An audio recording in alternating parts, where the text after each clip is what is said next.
I'm going to let these guys do a presentation, and then we're going to just open it up to the panel, and then I'm going to come to all of you at the end again, and just hold your questions for each one of them, make a note of them, and then we'll get to you towards the close. So, Nathan. All right, fantastic. Thanks, Matt. Nathan's slides up. I think that's your clicker. It's just the one in the middle. Yeah. Okay, great. Is this on right here? That big one. All right, so thanks so much, Matt. As you said, I'm going to talk a bit about Safran's climate strategy, and I'm going to vastly oversimplify it in 3 steps in the short time that we have. But I actually do want to thank Tony, because I feel like you've warmed me up, because the first step is actually all about company culture, about building the kind of company culture that we want, articulating our values as a company, and I think it was Peter Drucker that said that culture eats strategy for breakfast, right? So that's really the first step, and it starts certainly at the top with our CEO Olivier making corporate social responsibility a priority at the company. So this is what CSR stands for us. But it's also, I think, animated very much by this very deep-seated belief in the company that our products and our industry is a part of the social good, right? That commercial aviation is a tremendous asset for humanity, that it's helped us appreciate our fellow human beings for all their diversity, and it's also helped us really appreciate the beauty of this planet, right? And with that in mind, the fact that animates everything in our organization, it cuts across all the different functions. It's something that gives us purpose. It is something that really explains the question of why do we exist as a company. And the fact that the very products that help us appreciate this planet for all its beauty are also harming the planet, this is a really, really painful contradiction for our organization. It's a kind of affront to our values. And so this is why we've made decarbonizing aeronautics one of the core pillars of our CSR strategy. And if you look at the screen and you look at these other core pillars, they can't exist with this contradiction in existence, right? Being this exemplary employer, being responsible, having this sense of citizenship, it needs decarbonization and sustainability in order for them to exist in harmony. And so we've really made that a priority, and that's really the first step. For us, that's the first step. So the second step is what's the target? And so I'm going to bring up a slide that's very similar to the one that Matt showed us. It's kind of a riff on the Mission Impossible slide. And it really describes 2 potential futures, right? So on the left side of the screen is where we are today in terms of total greenhouse gas emissions from commercial aviation as a whole. And on the top right corner is the future with the expected growth of the industry if we do not change technology, if we do not make the improvements that we need to make. And of course, the bottom right corner, that's our North Star. That's net zero by 2050. This is our target. And we need to operate in these layers in between and go on this journey in order to get from that top right corner to that bottom right corner. There's a very big chunk related to sustainable aviation fuel, and I'm not going to go into that. That's an entire conference in itself. And of course, Safran Group as a whole operates in the majority of these layers, including making engines compatible with sustainable aviation fuel. But it's really the top 2 layers that the cabin operates in, which is really making the aircraft more efficient, making the interiors lighter weight, reducing the waste that we bring out of the aircraft, reducing the amount of inputs that we bring into the aircraft, as well as decarbonizing our own operations. So this means purchasing clean energy, reducing the waste that we actually need to run our factories. And so having these targets, articulating these targets are really the second step, right? And breaking these targets down into manageable pieces so that way the organization can understand them. And so that's where the scope 1, 2, and 3 divisions really come in and breaking those into the right pieces. And then finally, the third step is how do we organize ourselves, right? How do we organize ourselves so that way every single person in the organization understands that they personally have a role to play in solving this problem? Because, and actually if I go back here, I also want to add one other thing. If we don't act, if we don't get to that bottom right corner, then we'll actually never get to the top right corner, because the growth of the industry is going to be suppressed in one way or another, through taxation, through regulation, through customer sentiment, right? So we'll never really get to that level of growth. And if we position our product and our industry as part of the social good, not as a necessary evil, but as a necessary good, then that means that we also have a responsibility to bring commercial air travel to as many people as possible, right? And today, it's only accessible to about 20% of the population. And so it's kind of a misunderstood notion that we can constrain our emissions by just reducing the amount of air travel. Because it's not, reducing air travel does not mean that the people in this room fly less, the frequent travelers. What it means is that the untold millions out in the world that have never flown on an airplane, that today do not have that ability, do not have the means to, will never have the means to, right? And that's really where the growth is coming from. It's coming from the growth of the middle class and all those people who do not have the privilege of traveling around the world and seeing everything that it has to offer. If that growth doesn't happen, then they simply will not be able to fly at all. And of course, that's not a future that we want to see. We want air travel to be very accessible. And so that's why the mission is so important to us, and why we really embody this sense of social good into everything that we do. So when it comes to breaking down the life cycle, this is kind of one way that we can organize ourselves.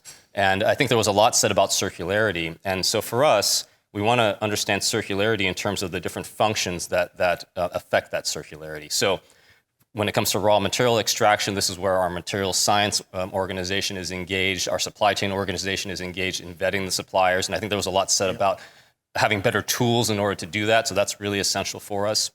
We're spending a lot of time trying to find better materials themselves, designing better materials that are lighter weight, that are less energy intensive to actually produce, and of course that are recyclable, so that completes the circle.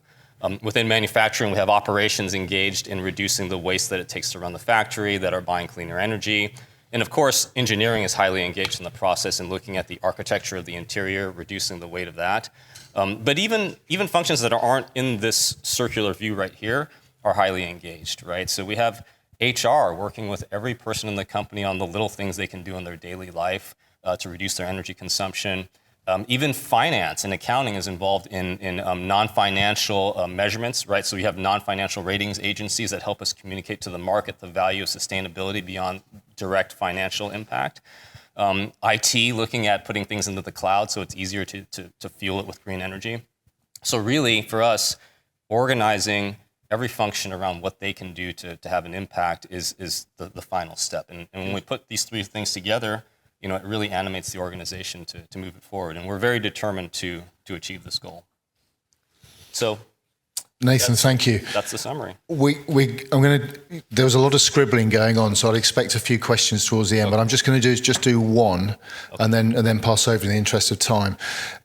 You mentioned 35 to 40% reduction in weight. Was that right? I took from that slide, from the prior slide. Yeah. So the target is. So just help us understand how challenging that is, given everything that's been done so far. Because new materials is new materials. But we're not taking these out of the ground. I presume some of this is coming out of labs now. Right. So there's actually three elements when we come to weight reduction. So one is to reduce the payload weight. So I think we talked a bit about that. You can use, for example, AI we talked about tracking what kind of food is going to be consumed and bringing in only what you need. Also, water consumption is a big one, right? So we're looking at gray water recycling. Right. So that doesn't actually require you to reinvent materials. That's just bringing on less and using less while you're on the aircraft. There is a lot of material science in more advanced composites. So we have a pretty sophisticated Saffron Composites organization that's looking at just better, more advanced composites. And then the third part is actually just looking at the architecture of the interior and challenging, well, do we really need everything that we have inside the interior, right? For example, on short-haul flights, one other thing we're seeing is that we see single-aisle aircraft using a wider variety of missions, some very, very short and some very, very long. But the galleys and the lavatories are kind of designed for a more narrow set of missions. And so sometimes you bring in excess galley capacity that you don't actually need. Maybe we don't need aft galleys anymore. Maybe people bring food on board, right? So we challenge every layer of it. Okay, thank you. So we've heard from Saffron, a larger organisation. Sarah, Formaya is how many employees? We're about 100 employees. 100 today. employees, Growing rapidly quickly. growing, great reputation for what you do. Talk to us a little bit about what what you're doing internally and through the products you provide. Okay, am I going with the slides Yeah. or just talking? Yeah, you've got the slides. If you push the button, you should come through. First of all, very impressive, Nathan, and I'd like to talk to you afterwards and learn a little bit more about a few things we might be able to employ at Formia.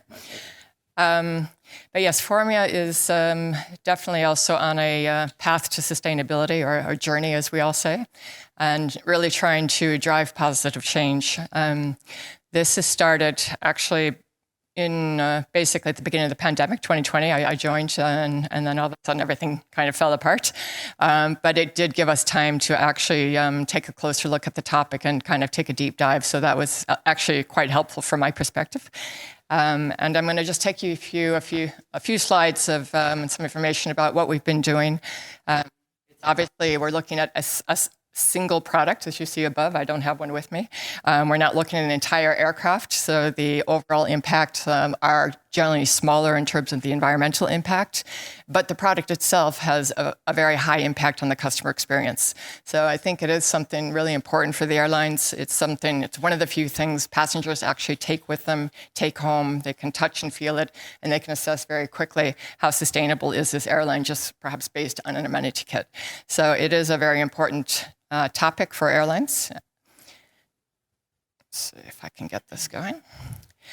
And we created a vision kind of straight up where we said, our aim is really to change the way amenities enhance your experiences, i.e. the passenger experience, and impact our world.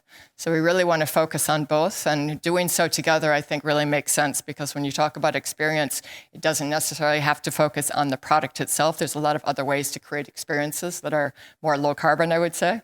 But we absolutely want to create a great experience for the customers and make sure we're limiting our impact on the planet and the world. And maybe I think just, I haven't heard it yet today, just realized looking out at all the green here, I think it's really fitting that we're talking about sustainability on the World Environment Day. So this is a great day to choose to have this panel. Matt, thank you. Okay, let's see. So again, we started our journey in early 2020, and I have to admit that when I joined, Formia was not really a very sustainable company and didn't really put much energy into sustainable products. And when they did now and then, they definitely did not talk about it. So nobody even knew about it. And so we've said, okay, we've definitely got some work to do going forward. And one of the first things that we did was to run what we call a materiality assessment. We did that with GlobeScan in Hong Kong. And from that, we were able to really understand what are the material issues that we should be focusing on. And that involved a very intense desktop research of competitor analysis, but more importantly, stakeholder engagement with about 30 of our most important stakeholders. And so we got a very good understanding of what do they expect in general for sustainability, but also for Formia itself. And out of that came several topics, but these were really the 6 key topics that they told us about. And I think if you look at the list, it's probably not too many big surprises. The first topic, sustainable materials, is really the most important thing that we need to work on, and we have been very much focusing on that in the past. And it goes through circularity that we've talked about now the past hour, and climate action, which I'm going to zoom in on today. And I don't have all the details here in this presentation. We've got a lot more information on our website. If you're interested, you can have a look at that at a later stage. But out of those material issues, we developed our sustainability framework. With that sustainability framework, we created 3 pillars, and we focused very much on meaningful partnerships, because just as we've heard around circularity in general, I think for sustainability, you need to collaborate more. You need to have good partners inside and outside of the industry. And so that's a key area for us. We also focus very much on the responsible supply chain and conscious design, because we think that we need to design with the end in mind, and that's the first step in terms of circularity and sustainability. And out of that, we then devised our targets, and we started with, I think, 15 targets, and kind of realized very quickly that was just not manageable. That was really mission impossible. And we had to bring it down to simplify, so we ended up with five targets that now very much reflect on the material issues. And we actually just finalized a second materiality assessment just a few weeks ago. And it's interesting, but the exact same material issues are still valid today, the same ones that we had 3 years ago. Slightly different take on some of them, but the basic topics are still as important as they were in 2020. So let's have a look at the target, what we call the net zero target. We say that we're a company on a path to net zero offering carbon neutral products. And I'd like to just share with you what does that look like and how do we approach that. So in general, when you want to get to net zero, I think there's just kind of 3 words that you need to be aware of and 3 words to remember. And that is really that measure, reduce, and then compensate. And the focus here is really on reduction. Measuring is, of course, important. You can't really improve what you don't know, and you need to have a baseline. But you need to make tangible changes to make positive improvements and to benefit the environment. And only after you've made as many changes as you can should you then look at how can you compensate those residual emissions. So just a quick snapshot of what we do at Formia, first on the product level, and then I'll talk more about the corporate level. So the biggest difference in the two is the way we measure. And for our products, we run what we call life cycle impact assessments. And this is basically measuring the environmental impact across the entire life cycle of the product, from raw material extraction to end of life. And we do this together with a company in Holland called the Rebel Group. They're our partners in crime, so to speak. But they basically help us quantify our environmental footprint on both the product level and the corporate level. And they have a dynamic dashboard that is very interesting, and it allows us to input data and very quickly kind of make what-if analysis or compare product A with product B. Really helpful when you're in discussions with clients, and you can very quickly just show them, okay, if you really want to go with this, this is what it's going to look like, and if you want this, this is what it's going to look like. Once we have that information, then we look at how can we make these tangible improvements. And the first thing that we look at really is the overall amenity program. And I originally just had materials in here, but it goes further than materials, because although materials is still probably the most important element that we can work with, we need to look at the overall program in terms of, are we giving every passenger an amenity kit on their seats before they enter the aircraft? Can we introduce an on-demand program? Can we do something at the lounges? Pre-order, we talked about pre-order. It's done now with food. I'm not sure I've seen anyone do it with amenities, but I think that's also the future for us. And then, of course, looking at the end of life and circularity, and how can we design out waste at the front end of the cycle as well as at the back end. And another thing that is really important for Formia is the topic of brands. I think Formia is very well known for their brand partnerships. This has kind of been their claim to fame for many years. And it's really important for us that we work now with more and more brands that are also sustainable, that have the same values that we do, to ensure that we have a real 360-degree concept. And so that's something we're also focusing on quite a bit. And once we've made all the changes to the product that we can, and at some point the airline might say, okay, stop, I can't go any further, or this is not going to match my own brand values, then we have to, again, remeasure and see, okay, what do we have here now in terms of emissions? And then we talk to the airlines and have a look at how best can we compensate these emissions. Does the airline have their own programs they'd like us to work with? Should we offer some credible programs of our own? And that's how we make that happen. So that's just a very kind of high-level snapshot of that. I wish it was as simple as measure, reduce, compensate, but there's a lot of work that goes into that behind the scenes. Now, that was on the product level. If we take a look at the corporate level, and we already heard from Nathan a bit how a much larger industry works with this. It's a little bit different with Formia because we're a smaller company. We're not a public listed company. We're a private company. So we have the benefit of kind of being able to maneuver in a way as we like to get to net zero. But it's always, again, starting with that measurement. And here we use a different tool to measure. We use the greenhouse gas assessment. That's aligned with the Greenhouse Gas Protocol. That is the major international standard for measuring greenhouse gases. And we also, as Nathan has said, we also look at the entire value chain, and we look at scope 1, 2, and 3. Formia is a 100% trading company. We don't have our own factories. We don't manufacture anything ourselves. So our biggest emissions are in scope 3. That tends to be the hardest to tackle. But we do a lot of work, and I'll come to that in a moment. But scope 1 and 2, we also look at, as Nathan said, in the office, and it's just about ingraining some principles into the minds of people. And do we need to have the air conditioning on so low? Can we please turn it off so we can take off our sweaters? Can we turn the lights off and get a sensor in here for lighting, and et cetera, et cetera. So it's really just making people a bit more aware of how they're consuming energy and water in the offices. But in terms of what we're doing at Formia to try to reduce our scope 3, that's very much also a big push on the products and the materials.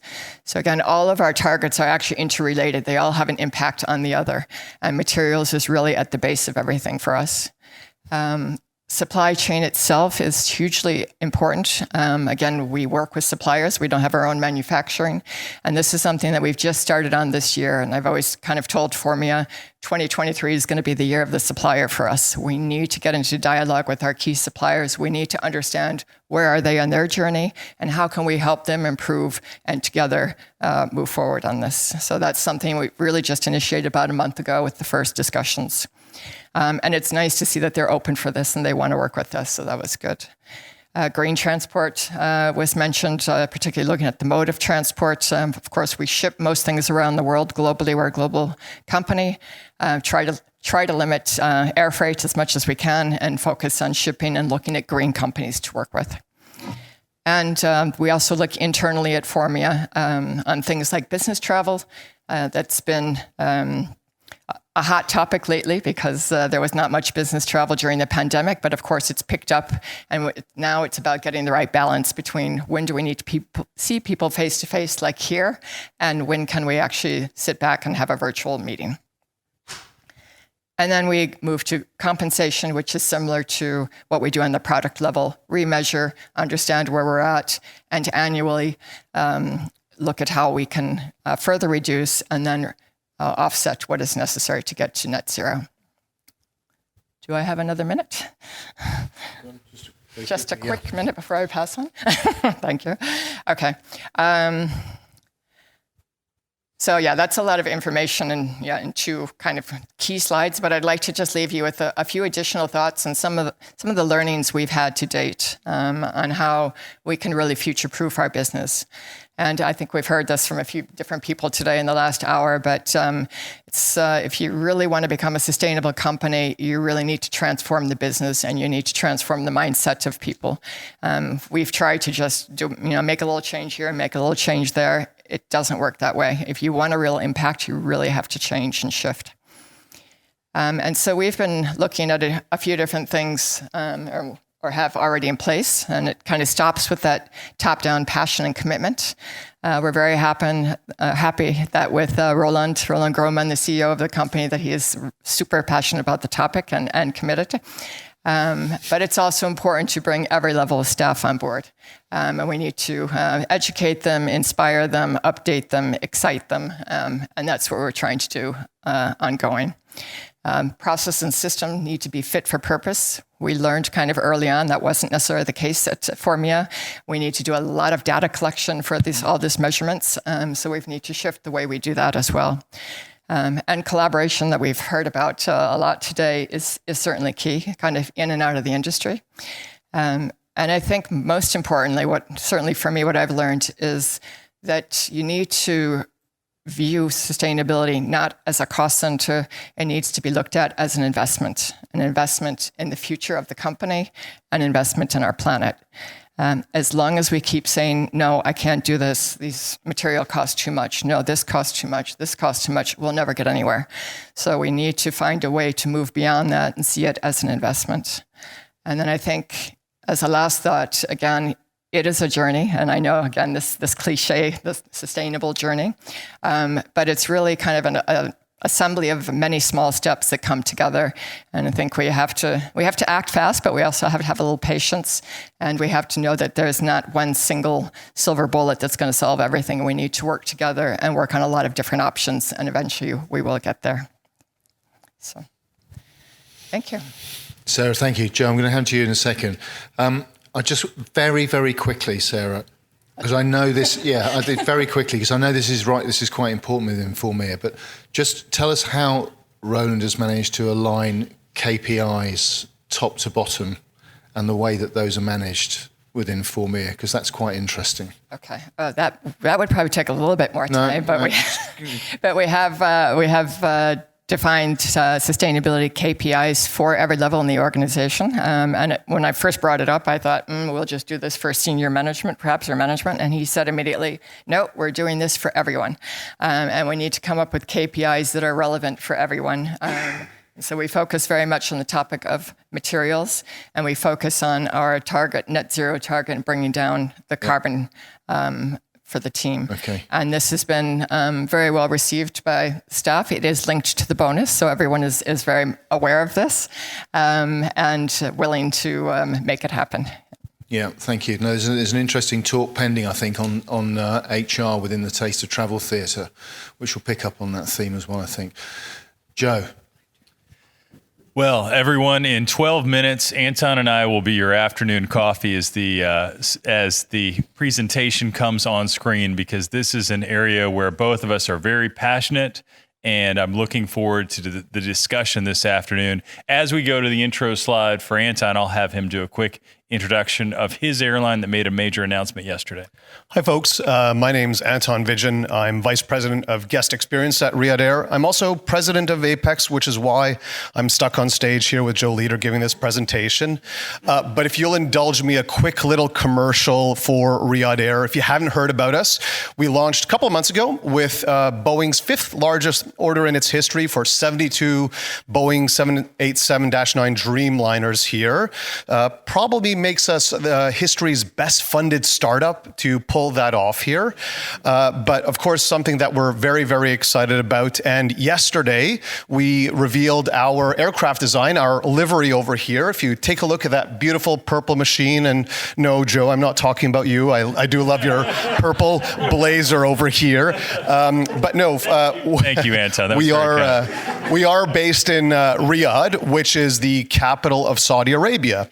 And I'm sure that as soon as I say Saudi Arabia, an image pops into your head, a thought pops into your head, and it's probably not the most positive one here. And I can tell you that your perception of Saudi Arabia is wrong, or at best, it's outdated or incomplete here. It's incredible because there's a story here of a transforming economy and a transforming society. Just give you a couple of examples. Some of you may know that we have Cristiano Ronaldo playing for a Saudi football or soccer team. We're hopefully going to get Messi soon. A couple of months ago, there was the world's women's boxing championship, women's boxing in Saudi Arabia. And there's also a big electronic dance music festival that happens in Riyadh every single year. All of the world's top DJs perform there, as well as, if you'd believe it, drag queens, which is more than you can say for parts of the US here. But one of the fascinating things about the country, 2/3 of the country are under the age of 35. It's a very young population. And of course, for a lot of the youth and for a lot of their target customers, sustainability is very much top of mind. And we have a unique privileged position as a startup carrier to make smart technology decisions and build this into our business plan from day one. Coming from kind of legacy carriers, I know how hard it is to re-architect existing businesses. We have a responsibility to start things out from day one right away here. So with that, I'll kind of segue over to Joe, who will introduce the Apex initiative we have here. Thank you, Anton. I never imagined coming on stage and being called a great purple machine. So I'm going to say something even more shocking than that because I have a very contrarian view. Aviation is not green. We should not kid ourselves. We all have an obligation to make it greener each and every day, each and every year, or it's just not going to happen. We believe at Apex, in our 5 decades of serving as the nonprofit trade association for our industry, that aviation significantly impacts the environment and that it's our responsibility to work towards a future where air travel is more sustainable, efficient, and safer for future generations. With that said, I'm going to skip this and just get to the punch. And so if you look at Apex Greener, powered by Simplifying, we have created a groundbreaking program that really looks at the core of what airlines are providing in their aircraft to passengers. One of the most surprising data points across all of our airlines is that passengers care more about what they see on board than things that really matter, like sustainable aviation fuel and what is happening with all of the waste. And you think about it and say, why do passengers care so much about recycling or knowing that something on board has been certified for being genuinely greener? And the answer is it's because of our lives. When each of us goes to our homes, assuming that we are thinking environmentally, we are recycling, we're being as responsible as we possibly can, and we get on the aircraft, and I have to tell you, it drives me nuts being in an environment where I see everything just being thrown away.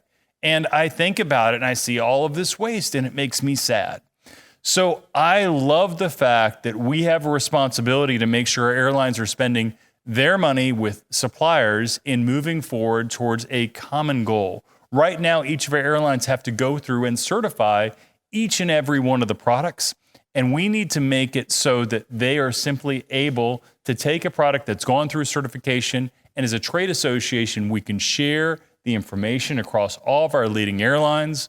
It's an incredible opportunity because we're doing this for airlines at zero cost. Anton. So as we sort of look at this overall product here, one of the things that we are trying to do is make it simple for airlines, notably, to use this product here.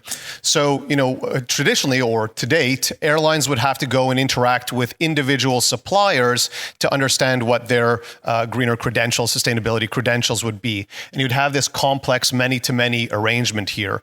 We are trying to facilitate and simplify this overall interaction so that the airlines can go to the Apex Greener program here that will then connect with all of the suppliers here. So we're trying to make it easier. We know this is not a complex, we know this has been a complex interaction to date. We're going to make this a lot simpler here. And so if you look at what we can cover successfully across our worlds of Apex and IFSA, amenity kits, sanitization, passenger catering, including cutlery. We've had airlines, to your point earlier, Matt, when you were talking about bamboo or pine. We've had airlines say, we want you to certify what is better and best. When you look at catering, food and drink, when you look at passenger bed linens and duvets, we see airlines investing in what are more sustainable options for their customers, and yet people are coming back, and instead of recognizing how helpful that is for the environment, they have lots of questions. They're not getting the message, is not coming through in a lot of products. Seating materials and headrest covers, in-flight entertainment hardware, headsets, lighting, passenger service units, and even things that don't touch passengers as much, where airlines need the credit, trash compacting units and trash recycling units, I should say.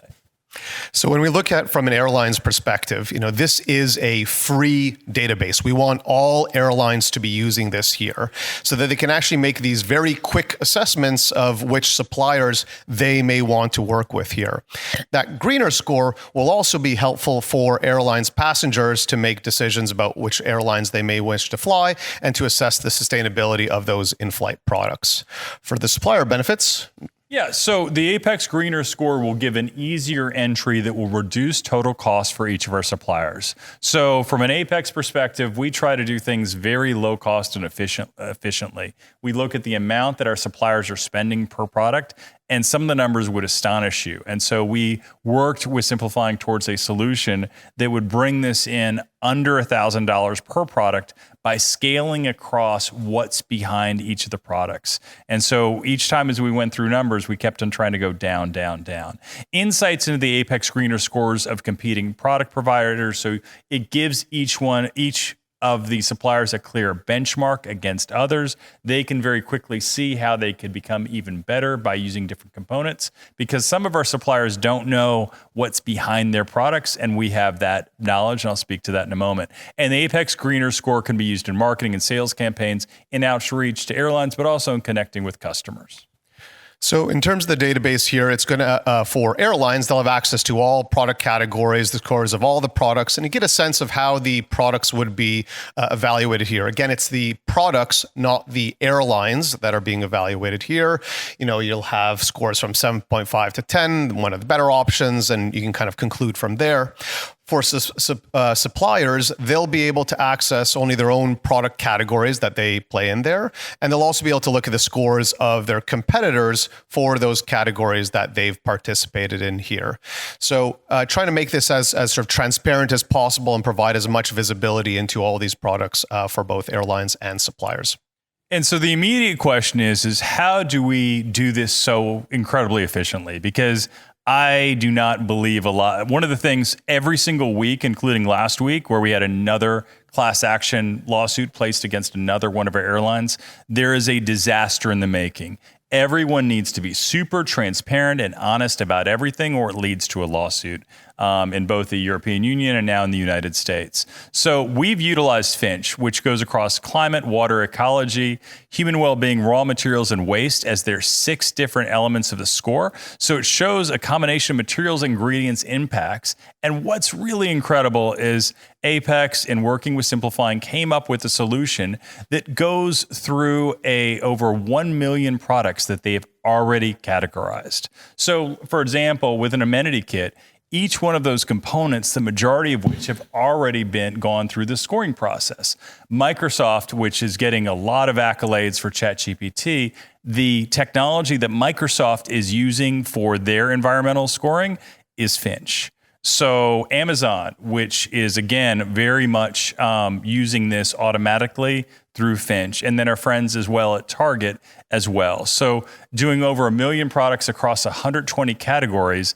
And what Apex Greener powered by Simplifying does is leverages this immediately for the entire aviation supply chain and everything that's touching customers. So we don't have to build everything ourselves from the ground up within aviation. We're going to other suppliers that are making toothpaste, that are making food, that are making bamboo cutlery, and we pull that all together. So it's a simple process. Our suppliers are providing the product sheet information.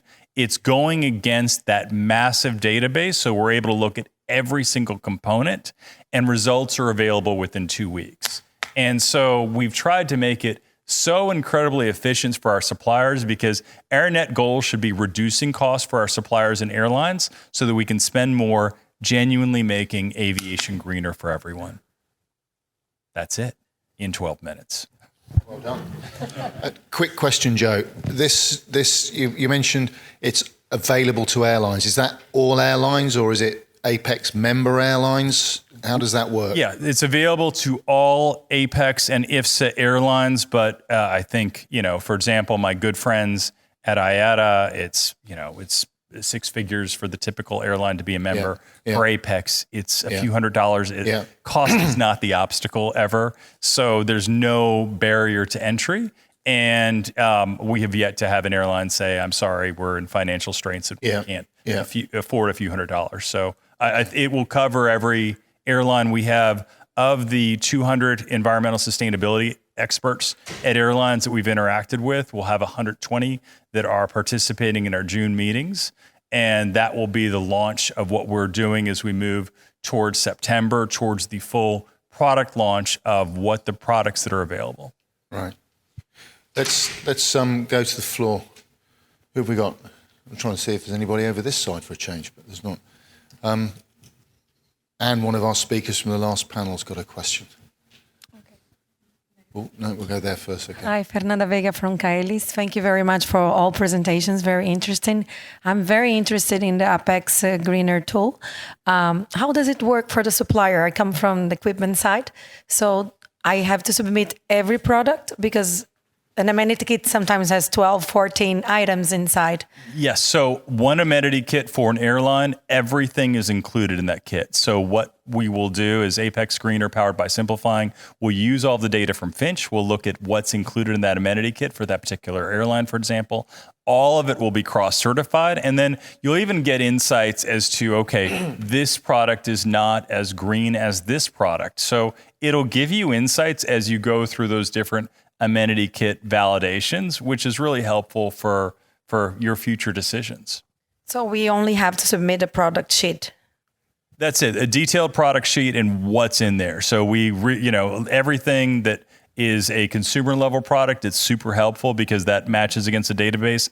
Otherwise, it has to be researched, which we're happy to do, but it's all about efficiency. So what we heard from our suppliers is don't make us work more and fill out yet another 50 different forms. So by submitting a product sheet and what you provide, for example, to your airline, it makes it super clean. When will it be available? It's available effective this month. So you can go right now. We launched it today. There's a press release on it. And we're having a press meeting about this immediately afterwards for those of you that want to stick around. We're going to be very strongly launching it because we're encouraging our airlines to cross-share information and to choose which products they want to be first to go through certification. So we decided to do the big next unveiling in September with all of the products so that we don't feel like anyone's being slighted by who's first. That's not a fun game. And how much detailing of each product you're going to have? Because obviously there are competitors that are going to be submitting their own information, right? So, or they only going to be able to see the score of the product? They're going to be able to see the score because otherwise the one thing that was made very clear to us is that we don't want to give away the secrets that each of our suppliers have. We want to highlight your success and be transparent in a way that's helpful to airlines and the end customers, not your competitors. So what you would want a customer to see in terms of validation, that's what's put forward via the QR code so that everything comes up immediately with that.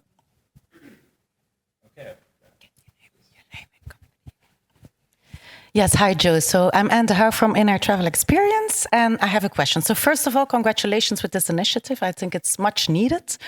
However, in my experience working with airlines and in doing also assessments like life cycle assessments and sustainable product recommendations, I find that location have a big impact on the result. The production location and the destination. And I'm not sure where this fits in the algorithm you guys have created. Of course. So from the supply chain, if I go back, I don't know if I can because I think we're off the deck now, but they do look at supply location and sourcing. And then the other area that we've been very clear on is that when we look at transport of this, the closer you can have items sourced, the better it is. But a good part of our products, especially as we're going through amenity kits, they come from a very specific part of the world where it's very efficiently produced. We don't ship them by air. We tend to ship them by slow boat. So there are efficiencies there, but it's all included in the score. And so each of those areas, they'll look at the source product, they'll look at where it's manufactured, and it's very important. One of the easier things that is a fix on products, for example, in amenity kits, is making sure that you use biodegradable plastic. As if you're wrapping something internally, can it be done in paper? Can it be used in biodegradable plastic? Can it be will it be composted? We're looking at the ongoing life cycle beyond the initial product as well. Okay, thank you. Okay, and I have one up here and one back there. You decide, please. Right. Let's say. My name's Angie. I work for an evil airline in the green space. So we look after the interior products and the design and the configuration for our airline. I've got a question for you, Nathan, and I guess, Sarah, it is part of this sustainability journey, but our bang for buck is all about weight and SAF. But for us now, we have 787 wide body fleet, fuel efficient, but we're getting now to the point where we have to upgrade our aircraft interiors, and that whole recyclability, the whole life cycle, we haven't quite got that far yet. Right. So we've kind of got everything on board an aircraft, but now, we're replacing, we're gutting all our interiors, every 10 years, that's the airline cycle, right? That's why we're all employed. But, what do we do with that?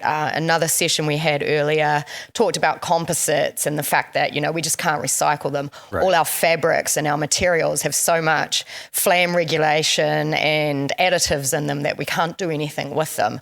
Part of your material research into, there's a great conflict between weight and synthetic and recyclability. So, Right. I guess it's a statement, but more of a comment.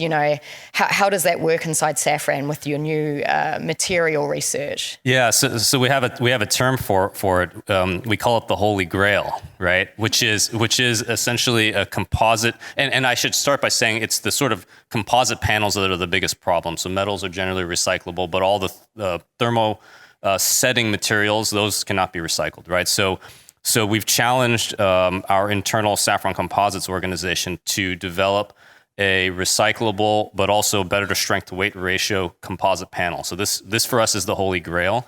I'm not going to comment in too much detail about what we think some of the ideas are, but what you've seen out there, certainly thermoplastics are a direction that you could go because those are recyclable. Biomaterials is another direction that you could go, which are biodegradable, so not necessarily recyclable, but at least they can biodegrade. And it's a big challenge. We've recognized that those panels constitute a major portion of the weight of the total aircraft, and it's actually the most heavy non-recyclable item inside the interior. So we kind of have that as a bullseye that we want to tackle for the next generation interiors. Question up front. It's like an aircraft that has been wanting to land for quite some time. Right here, this gentleman, right there. First of all, let me introduce myself again. My name is Arda from Arda the Traveler. It's a small Instagram page which is focused on traveling, photography and food. And I have two questions. The first question is about the Apex. It is possible to give as a passenger rate on the website of Apex, or it isn't possible to give a rate or score towards the airline? It's funny that you asked that because we've been working with our friends at TripIt on this because so Apex uses the TripIt app to do all of our airline ratings and also rating in 5 different categories. The question that we're struggling with, and I'd love input on this, is that when it comes to environmental sustainability ratings by passengers, it's tricky. Extraordinarily subjective. So how environmentally sustainable was your airline? Is it what they're pitching to you on board? Is it like, well, look at this, or we've recycled this, or is it what they're delivering to you on board? Because thus far from what I've seen online, it's almost like I only see the negative. I see people saying, oh, look at this waste, or look at this going wrong. And they don't know the story behind it. Like, most people in the world don't know we have an obligation to burn or destroy food, which is really unfortunate, but it's the world that we live in now. So I think we have to think about the how. If you have input on that, I would love to give it to TripIt, because from the other thing is people going to website, I'm a little bit more questioning, is that a real person or is that someone trying to increase or decrease the rating of their airline or product versus with TripIt as an app, because it's based on verified trips. We love the data that we get from it. Okay. And my second question is about Riyadh Air. First of all, Mabruk and congratulations. And as you know, the competition in the Middle East is quite high and hard. There's Emirates, Qatar, Etihad, and Turkish Airlines, of course. And how do you want to position your airline? You want to position an airline as a transit airline, for example, if you fly from Europe to Asia, or you want to be more concentrated on those markets, for example, African market, Asian market, and the European market. And I just want to know that. Thank you for your question. Almost feels like that was planted or so. But You're welcome. We have an ambition to be a world-class carrier, and undoubtedly there is some very stiff competition in the region. But what's unique with Riyadh Air is the Saudi Arabia has a population of almost 40 million people, which cannot be said the same for UAE or Qatar. So there's a large domestic population, and the country has been closed to international tourism and to most, other kinds of international flying for up until a few years ago. So there is a huge demand to travel internationally. And I'm based in Riyadh now. I very rarely fly Saudi carriers because the schedules aren't there, the connectivity is not there. I'm flying all the carriers that you mentioned. That's one of the things that Riyadh Air is trying to solve for Saudis to go travel the world, but also for the world to come see the kind of transformation that's underway in the kingdom as well. And my second question is a short It's the question. third one, wasn't it? Actually, it's the third question. Yeah. We'll get a panel with you next year. I think you should be up here. I hope so. My third question, actually, the second question about Riyadh Air is, did Riyadh Air plan to join, for example, Starlines or OneWorld or SkyTeam for example, for the next 10 years from now on? Now I suspect you're planted by one of my competitors, but no, I wouldn't be able to comment on that at this stage. We're still 2 years away from our first flight. There's a lot to figure out at that point. Right now, there's the IATA AGM happening in Istanbul, and some of our leadership is there chatting with other airlines and exploring what all those different partnering opportunities exist, but a bit premature to share any specific plans. But thanks for the question. Thank you for answering all my questions. I'll come back to you in just a second. Joe, just the other presenters talked as much about their organisation as well as the products. We've got Apex Greener, and we've learnt a lot about that. But we're at a trade show here, and we've got 2 halls full of exhibition stands next door. And I know one of the things which trade organisation have is a number of these around the world, which themselves are a footprint of what we do. I wonder whether you've got any perspective on how you see that evolving. We're all travelling to exhibitions all over the world. I'm at FTE next, and God knows where else, and IFSA Long Beach, and We've done a good job in Apex in bringing on, for example, we've taken Future Travel Experience Global. We now have that all in one location. We've consolidated. Our partnership with Reed, our friends here at Passenger Experience Conference, AIX, WTC. When I came on board Apex years ago, it was viewed as a competitor. We have been partners ever since. I love being here. And part of our obligation is we really should not act, when it comes to the environment, we don't act as competitors against one another. We're all partners. We all have a responsibility to make this better. And by working together, we can get there faster. So I know each of our suppliers will take their individual angle of attack and they will say, here's why mine is better. But in that same case, when it comes to our global events, we're focusing them very well. We're doing them closer to geographies, and we're consolidating wherever we possibly can. Okay, good.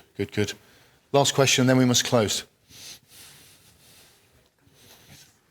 I'm Frank Halfer. I'm a freelance journalist, so I have no company to name. I would love to have a follow-up to the questions regarding Riyadh Air. Although I do follow the industry, I admit I've heard for the first time about this carrier. And if you're 2 years away from your first flight, that perhaps can be excused. To incriminate myself further, I perhaps also would join those with a somewhat outdated view on Saudi Arabia. I'm quite sure that all is not totally as well there as we believe in a free society, but that only as an aside. I understand you're new, you're very well funded, and you have the immense advantage of starting from scratch. Now, this is about sustainability. You're in charge of the passenger experience. I'd love to know, how do you approach this subject? You don't have to get rid of practices like Iberia or other carriers. I only mention Iberia because the lady was on the previous panel. You start from zero. How do you go about making Riyadh Air more sustainable than other carriers? excellent question, and I wish I could spend all day talking about this. I'll mention three things, two of which I very briefly touched on earlier. One is technology. We heard kind of the conversation around AI, for example, earlier. The big challenge for legacy carriers is that they're working with outdated systems that are decades old, that have interoperability issues, that just make progress on the technological side very, very slow. We get to start from scratch. We get to start in the cloud, and we get to choose the best systems, the newest versions of the systems out there, and architect a technological solution that will enable a lot of what we've been talking about. I'm not going to go into too much detail on that, but for example, we talk about food waste. How do you really achieve that? That's not just sort of having a simplistic order on demand. There are so many partners involved in minimizing food waste at every stage of that supply chain, where technology will be one of the big reasons that you can actually do that effectively. So I'll simplify it and just say, in general, technology will be one of the ways we're going to do it. And by starting from a clean sheet, we can do that a lot better than all of the competition here. The second is business model and the financials behind that. And it sounds like a bit of a cop-out answer, but I'll explain it. We are building out our P&L. We are just essentially a PowerPoint airline in some ways. We're only about 100 people, actually smaller than Formia right now here. And so we're a small company that is actually designing our future. How do we build in the right decisions at the get-go so that we can be the world's most sustainable airline, or at least have aspirations to be one of the world's most sustainable airlines? It's really hard. And again, I'm speaking from my legacy carrier experience. It's really hard to make some of these small changes that might have a couple of cents impact on the passenger, because it has millions or tens of millions or hundreds of millions of dollars impact on the business plan. And it's going to take 12 months to win over stakeholders and get approvals that you need here. And we can do that right from the beginning. And that's really how we're thinking about that at the start here. The third is that our shareholder is the Sovereign Wealth Fund of Saudi Arabia, the Public Investment Fund, PIF. They are transforming the economy in many ways. And one of the ways that they're doing it is investing in the future of energy. Of course, everyone knows that it's an oil-dependent economy today.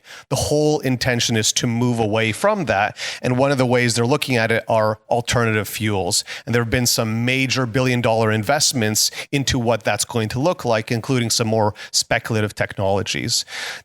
Transformation is going to take time. It's going to take years and decades, at least, both for the country and of course for our industry as a whole. But you need some of those big bets that are happening right now in the kingdom. So that will also help out Riyadh Air, because we may have some privileged access to some of that next generation alternative fuels that are being developed. Thanks. Thank you. We'll bring it to a close there, I think. If you are interested in this subject of cabin waste and the coalition that we're trying to pull together on this subject, and through the Aviation Sustainability Forum and the plan that we have for that, I'll be hosting James George tomorrow at the Taste of Travel Theatre when WTC opens. He spent 7 years working in transport around the circular economy and changing big industry. So he's got some great insights, and that takes place at 2:00 tomorrow. But thank you for today, and thank you to my panel, and enjoy the rest of your day. And for those of you in the media, or those of you very interested in this, we are about to get grilled by our friends in the media on Apex Greener, because as I said, aviation is not green and it needs to be greener. So part of that is asking hard questions and making sure that nothing's left untouched. So we're going to have Shashank Nigam join us on stage momentarily, and we'll continue. Thank you, everyone. Thank you.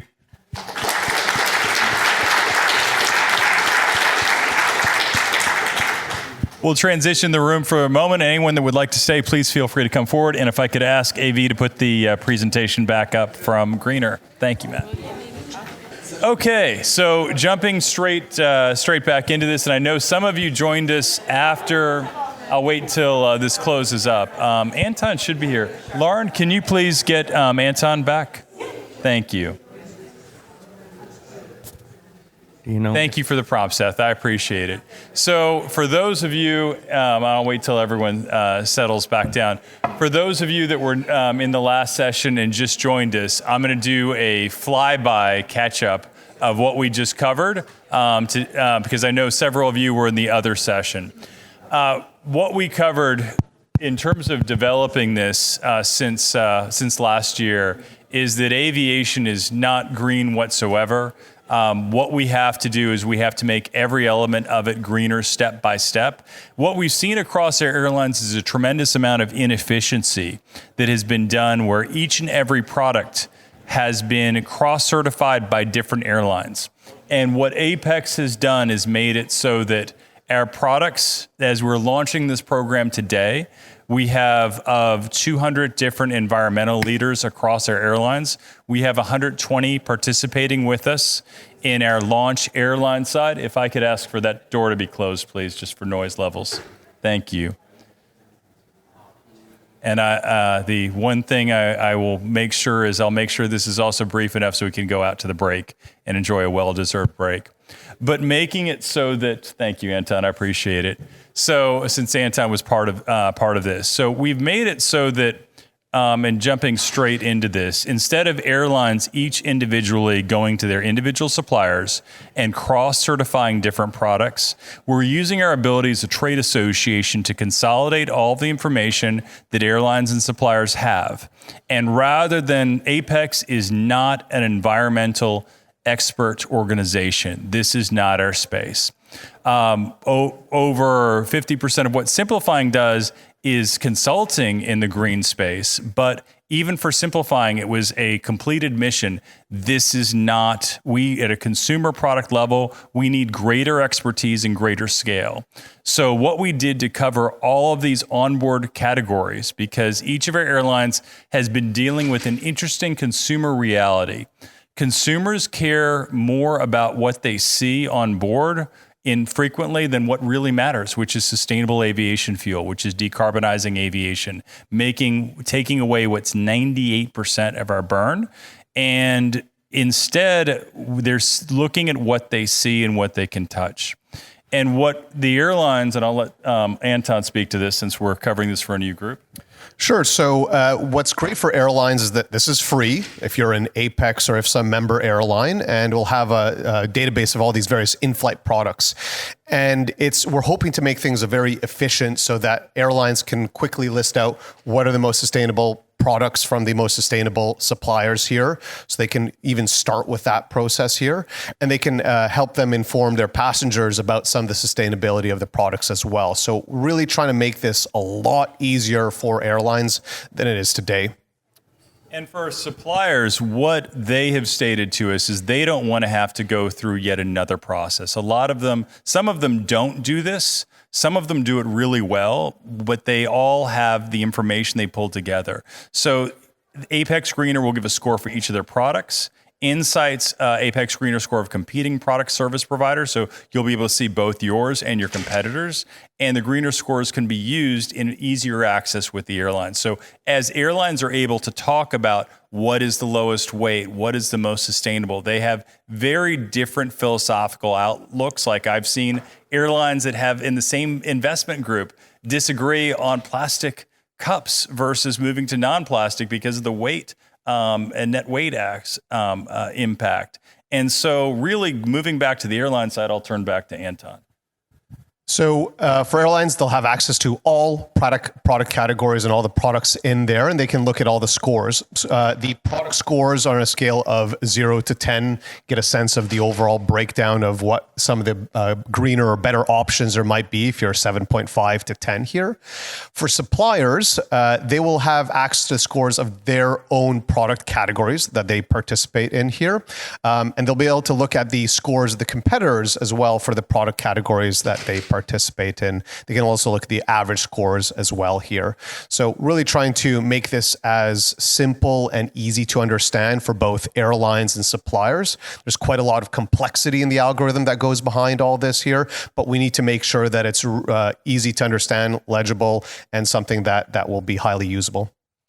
And one of the reasons we delayed this so much, I'll let Shashank speak to this, is that we really needed to make sure that we were getting incredible depth to start out with over 1 million products that have already been certified, and the technology that Microsoft has used. But please, Shashank. Yeah, so we actually went around looking at who does audits for consumer products, because ultimately, what's in an amenity kit? It's a toothbrush, it's a bamboo toothbrush or a hair comb that you may or may not use. Who has already rated a bed linen that Delta might be introducing, or Riyadh Air might introduce sometime from local fibers? And we went around and we found Finch, which already works with Microsoft Bing. So if you go to Bing, the search engine, you'll see ratings for products. It works with Amazon today on rating different products. So if you're searching for simple things like shampoo on Amazon, you can have the Finch app installed and will tell you, here's a greener shampoo that you can actually buy because they produce closer to you if you live in Atlanta, for example. And hence shipping it to you is reduced emissions as well. So we used what they had done for consumer packaged goods and applied it to the aviation context to bring it to reality. And that's been the work that's been going on for almost a year now. Yes. It's been in the works. And so the Finch methodology is peer-reviewed, and as we discussed, they've covered, as of May 2023, over 1 million products across 120 categories. It's used by Microsoft Bing and their AI, and Amazon and Target. But really what we wanted to do is, as we looked at other options, everyone was attempting to rate companies, and we weren't looking at the product, how sustainably the product was being made. We weren't building on data sets that existed, and we needed to really have a level of depth that would give us what we need for aviation, which is transparency and not greenwashing. Basically, I view this as a very dangerous area for airlines. Right now, airlines are saying, I watched another airline have a class action lawsuit filed against them last week. And we need to make sure that we are honest and say aviation is not green and here's what we're doing here, but it's really going to be about the bigger blocks. While I love touching the consumer level products, I think it's really important to look at individual products, and Anton can speak to that. Sure. So, the individual products, as we kind of saw from the earlier slide here, this is going to be a in progress effort here. We want as many suppliers to sign up for this as possible, submit their products, and really enrich the database here. We're hoping we'll get that scale to really draw more airlines, more suppliers, and have that great flywheel here so that people are actually finding this useful here. Suppliers would, here, I'll pass it over to Shashank. You want to talk about the process? Go ahead. This was something we worked hard on, because can there be a form and then everything's filled up, but then suppliers give us feedback. Can we just make this easy? We're doing this in our own way. Can we just upload a spec sheet or a product sheet? This is being sent to airlines already by suppliers. Whether you're a seat manufacturer or an amenity kit provider, we heard from Iberia earlier and from Formia as well how they do this process. They just don't have to do any additional step. They just upload the same exact product sheet. Within 2 weeks, they get their rating. There are minor tweaks or some questions we may go back to them with, and they have a rating. Right, because one of the important areas we were discussing earlier is also if it's incomplete, if we don't have data, that's when we need to go back. But what companies don't want to do is to go through the same process and a lot more work again and again when they have already done this for so many airlines, so many different times. And with that, I think we'll open the floor to questions, because I know this will be John Walton, my friend. Go ahead.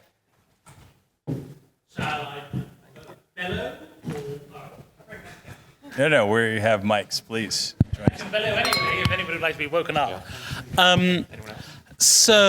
Okay, lots of questions about this.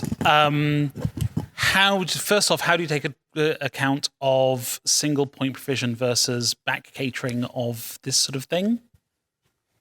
Rather than ask you 5 questions, I'll ask like 3 in succession. Okay. And I did not clearly hear that question. Okay, so basically you're an airline, you have a hub. How do you take account of the fact or whether you back cater your amenity kits, for example? It's a great question. So one of the questions that came up amongst our amenity kits and with the airlines was it's not just one amenity kit. In different parts of the world, they'll have different ones. each one of them will be individually rated. There won't, it won't be, for example, if you're backfilling it, which adds to your CO2 emissions, that is, we're looking at this at a product level and not yet at a backfill level. So that is an area that, while, and it's a point well taken, if you're bringing, and I'll let Anton speak to that. No, excellent question. And I think, what Joe was getting at, this is a step one. We need to start somewhere, and we're going with the individual products. To your kind of question, I think what you're getting at, there's lots of inefficient ways to structure it operationally that could lead to a negative impact from a sustainability perspective. Are you catering something for both male and female genders, and you're doing it at a 140% load level? Are you going to have something that's on demand? Those are all things that we may want to look at in the future at an airline level, but we wanted to start with something at the individual product level for now. Can we take Okay, so I can actually give you an example, John. So box water is a good example. An airline has box water as opposed to plastic water bottles. The box water product is being rated. We're not asking the airline, are you carrying box water from hub to hub to serve it? So that's step 2. That's coming later. Right now, we are rating the box water itself. Does that make sense? It makes sense, but I want to take a step back here. What is this number good for? My box water gets an 8 and my whatever water gets a 4. No water gets a 10, I guess. But like, who gets these numbers? Where do these numbers show up? What are you actually doing with them other than charging suppliers, I assume, since you didn't mention that was free, to get registered in a program so that airlines can look at the data and the scoring? Great question. I'm going to go ahead on the supplier side because I covered the number in the last session, but I'm going to cover it now. So we're making it with our suppliers. The one thing they said is this needs to be as low cost as possible and lower than the cost of what we have to do to go through this with each airline. We're making it $995 so that they're able to go through a very easy certification process. Per product or per company? Per product. And Okay. that way they are choosing their sustainable products that they want to highlight. So for example, it makes no sense for these plastic water bottles that are on stage with me to go through a sustainability verification because they're not going to score appropriately. But for example, on Virgin Atlantic, they're using higher end aluminum, actually closable cans. That would be good to see against boxed water because airlines want to know and suppliers want to know what the sustainability of my product is. On boxed water, one of the life cycle issues that has to be tackled that Alaska has done is which stations they can actually recycle those at. So that information will be also shared via Apex so that you're able, airlines right now have kept this information themselves and they'll be cross-sharing it. But as a consumer, do I ever see, gosh, my airline got an 8 based on the different things that are sitting at my seat when I get on board? Yeah. Or is this only an internal number? The QR codes that will be on products that are verified, you'll be able to get its over disclosure. So for example, airlines will choose to highlight this information and some will choose not to. But it really, the dangerous thing here is that airlines that just do a check mark, this is green, with all due respect, that's BS. You need to give greater detail. And part of it is a number is a starting point, but ultimately when you look at it, you need to know all about the life cycle of an individual product. So you can make, it goes there, while a number gives something that, you know, is so Virgin Atlantic is going to put an extra QR code on every bottle of canned water that they have on board now that I can search when I'm on board? I come back to... So think about this, right? So if you're... I'm trying to. It doesn't make any sense. No, it does. Someone somewhere... It really doesn't. I can confirm it does not. So Delta has already done this. Delta last year launched someone somewhere amenity kits. Every amenity kit inside it, if you unzip it, has a QR code. When you scan it, you can actually see a video of the artist who made that amenity kit for you. They're doing this from a CSR perspective. And airlines can actually put a QR code on the IFE screen or the amenity kit or any of the products that the customers are being given so that they can find out more detail. If I may, I don't think that the end passenger application is the primary focus of the program for now. It is the airline. We need to empower airlines to help make comparable analytical decisions when they're deciding between supplier A and supplier B. Or if supplier B has not submitted as part of the Apex Greener program, then they only have option for supplier A, which can maybe inform their decision making. I'm speaking now personally here at Riyadh Air, helping to kind of build this airline here. I have a KPI looking at sustainability. I don't know how I'm going to address that KPI as I'm looking at choosing some of these products. I can say, oh, the carpet is going to be using some recycled fibers here. Is that really good or really bad? I don't have that. Again, this is a stepping stone. We'd like to start somewhere, get the feedback from the industry, from media to understand how we can improve it. But starting point is for airlines to help with their decision making. Yeah, but I think part of the problem is that this isn't a product-based industry. You're right. No, 100%. And so the very problem of back catering is too inherent to be overcome by what you're suggesting. If I might suggest, don't let perfect be the enemy of good here. I think we Sure, need to... but by the same token, don't let people tick a green box with something that doesn't actually have the right math in it.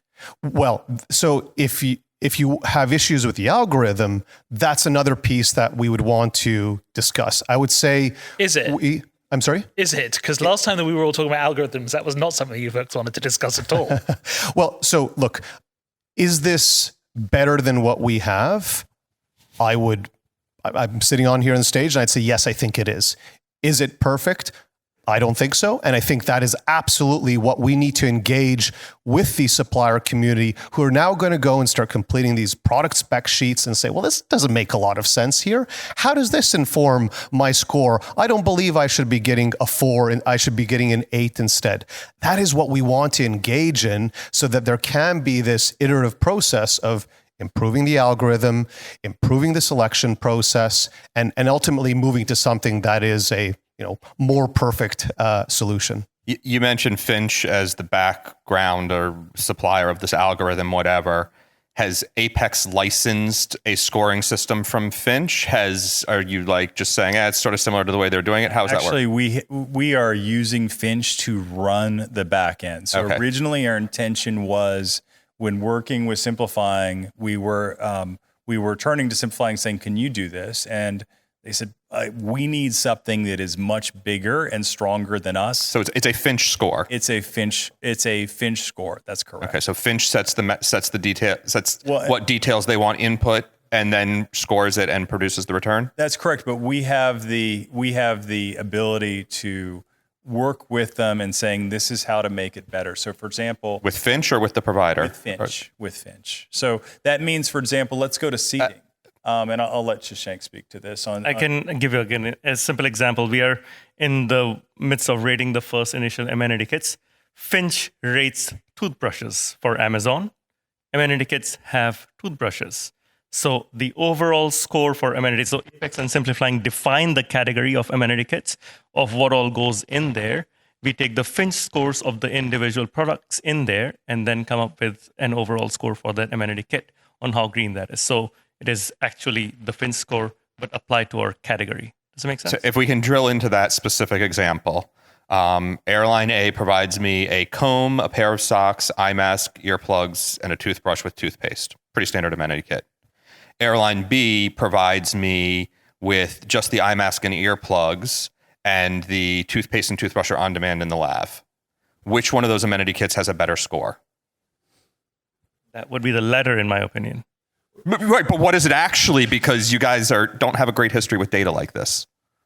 Okay. That's why we're not doing it. We're getting Finch to do it, right? Is it an average of the individual components? Is it a total number? What is this? How does it work? So what you were speaking to on the latter example was the on-demand system. It doesn't capture that. You're not going to have... My amenity kit A is the 6 things and amenity kit B is 2 things. Yep. Is the score of one the 6 numbers average and the score of the other the 2 numbers average? Is it a sum of the total? How do you get to the score of an amenity kit? Yeah, I'll let Shashank speak to the individual calculation of that.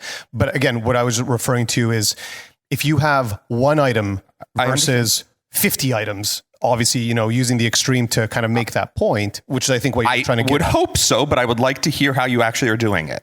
So, okay, well, I'll pause on that, and then Shashank, you can maybe So speak what I more can to it. suggest is we will be releasing in the coming weeks and months the actual products instead of having a hypothetical discussion here on what it might look like. We'll actually show you what the amenity kit is, this is what the rating is, and we go live with the first few suppliers. With full disclosure, to your point, it is clearly better to get items on demand than it is to have an entire kit where a lot of it will end up not utilized. So your question is, are you giving a better score to the amenity kit that may have more items that are more sustainably sourced than you are to one that only gives 2 items? That's actually not my question. My question is, how are you actually generating the scores? And you're not willing to share that. It's very frustrating.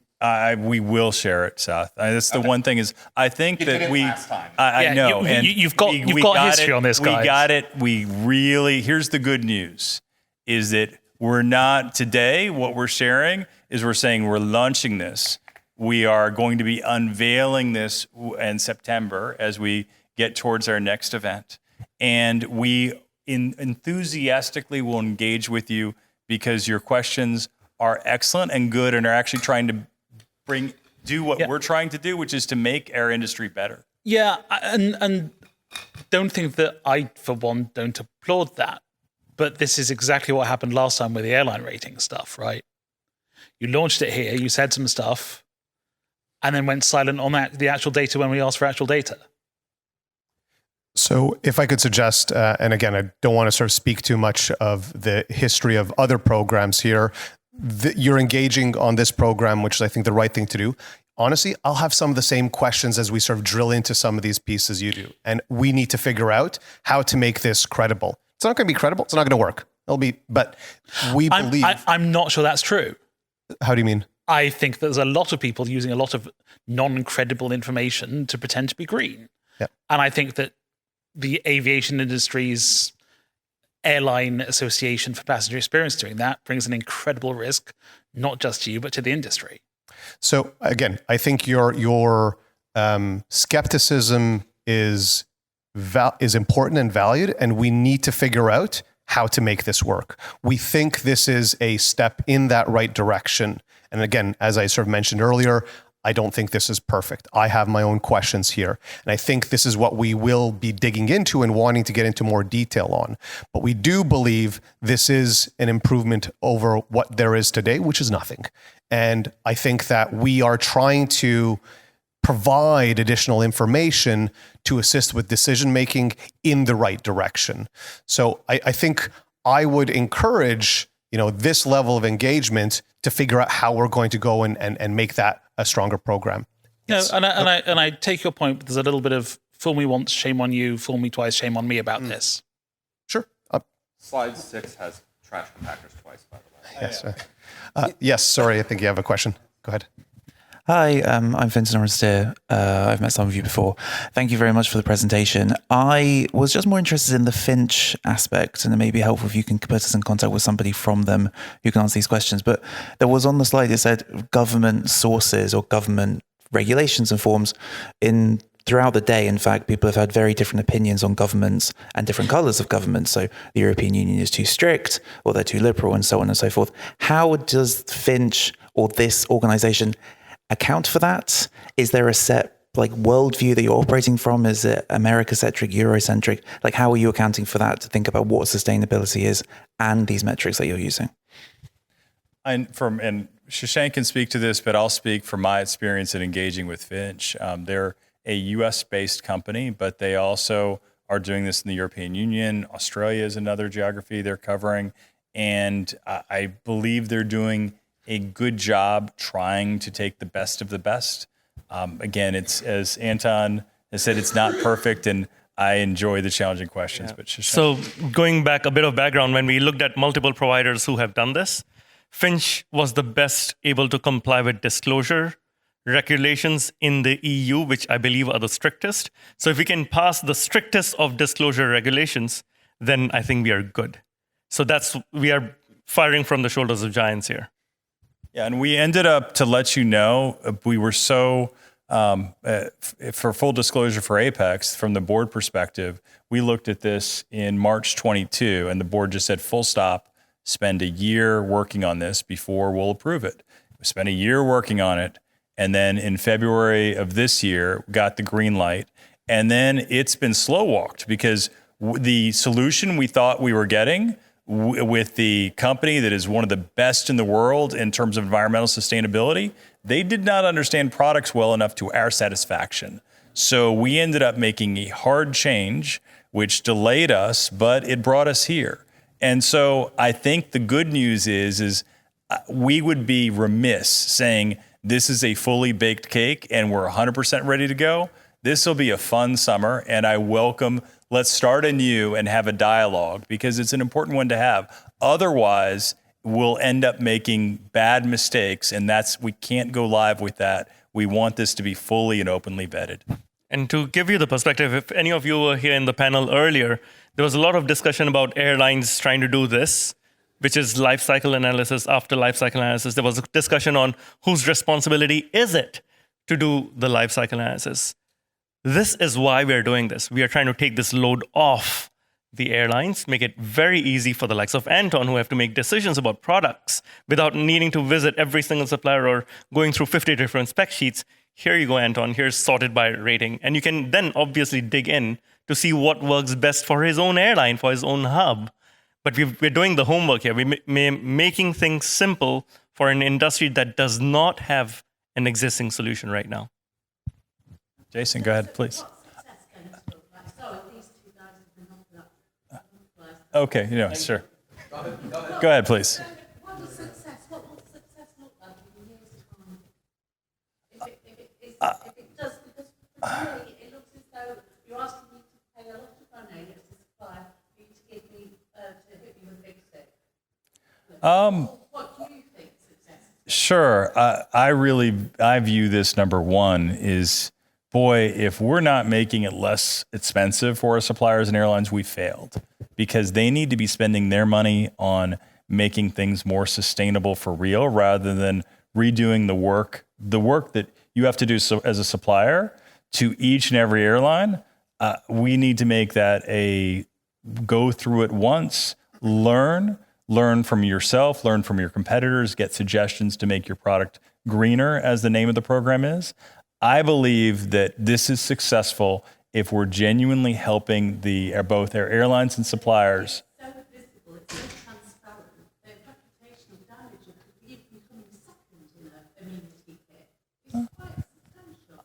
I would say that if we're in a world where there's I'll have Anton speak to this, but if it's a 7.6 versus a 7.7, no. I mean, it depends on what you want for your airline brand. When it comes to an amenity kit, again, for your example that I know you're asking about, it's coming in second is not damaging. It's about transparency and honesty. But I'll have Anton. My first point about success is going to be a huge uptake by the supplier industry community.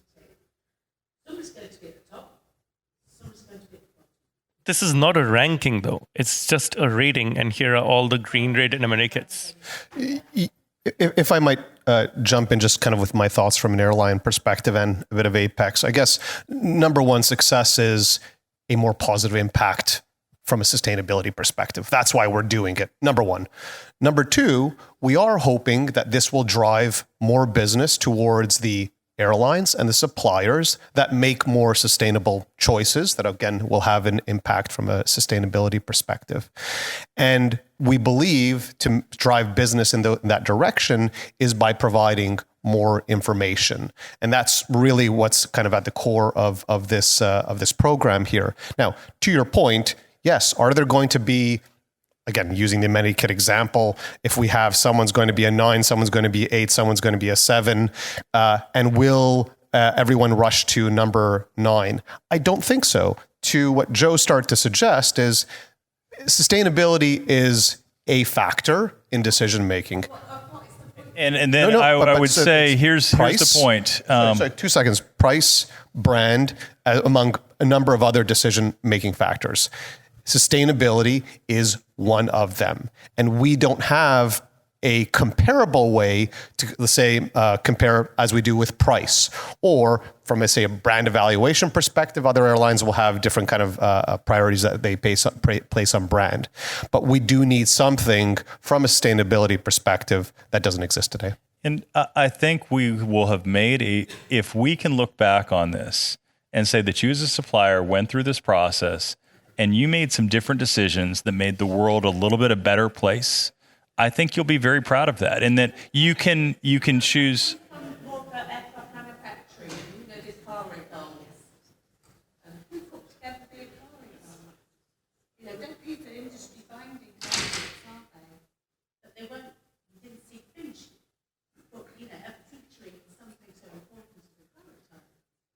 And since I know we're running out of time, I do want to get to Jason, but we'll continue this. So we have one more.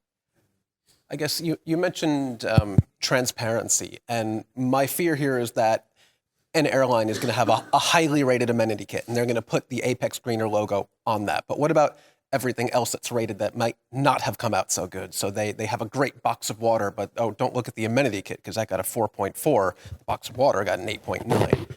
Is there going to be a database that I, a consumer, can look up and see what that airline is doing, as opposed to only seeing what the airline wants me to see because it was highly rated by that airline?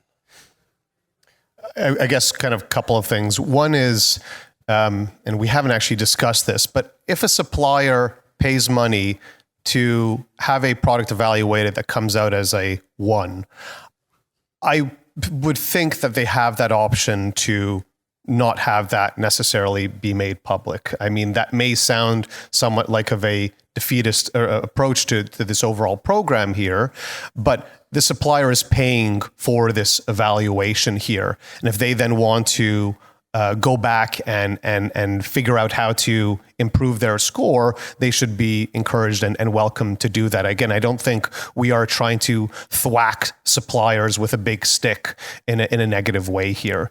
So are we going to have this selection bias where the better products do rise to the top? Yes. But more specifically to your question here, I don't know if we're going to have a website where you could input your airline and then it will spit out which are the individual greener scores that they have there. Again, I don't think that is our key objective at this stage here. Is it something that we may want to look at in the future as the program becomes more robust? I think possibly. But again, as a step 1 here, we're trying to enable better, more sustainable decisions by airlines. And one other nice thing is we are integrating into the Apex database across aircraft interiors powered by Kappa. We are integrating data into that, but we have to take products through that. With that, our friends here at the Passenger Experience Conference have pulled the hook on me because we have people waiting outside. I look forward to continuing this discussion, and I will commit to you that it will be an engagement. So thank you for the wonderfully hard questions. They're valuable. Thank you.